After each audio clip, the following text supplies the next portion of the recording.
नमस्कार दोस्तों, हमारी आज की कहानी है वृद्ध आश्रम।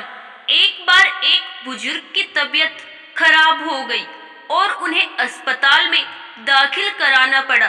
पता लगा कि उन्हें कोई गंभीर बीमारी है। हालांकि ये छूत की बीमारी नहीं है, पर फिर भी इनका बहुत ध्यान रखना पड़ेगा। कुछ समय बाद वो घर आए। पूरे समय के लिए नौकर और नर्स रख लिए गए। धीरे धीरे पोतों ने कमरे में आना बंद कर दिया। बेटा बहू भी ज्यादातर अपने कमरे में रहते। बुजुर्ग को अच्छा नहीं लगता था, लेकिन कुछ कहते नहीं थे। एक दिन वो कमरे के बाहर टहल रहे थे, तभी उनके बेटे बहू की आवाज आई। बहू कह रही थी कि पिताजी को किसी वृद्धाश्रम या किसी अस्पताल के प्राइवेट कमरे एडमिट करा दे, कहीं बच्चे भी बीमार ना हो जाएं। बेटे ने कहा, कह तो तुम ठीक रही हो, आज ही पिताजी से बात करूंगा। पिता चुपचाप अपने कमरे में लौटा।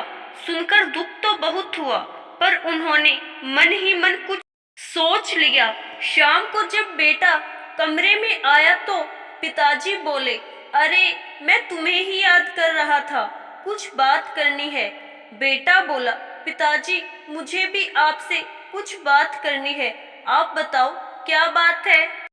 पिताजी बोले, तुम्हें तो पता ही है कि मेरी तबीयत ठीक नहीं रहती, इसीलिए अब मैं चाहता हूँ कि मैं अपना बचा जीवन मेरे जैसे बीमार, असहाय, बेसहारा बुजुर्गों के साथ बिताऊं।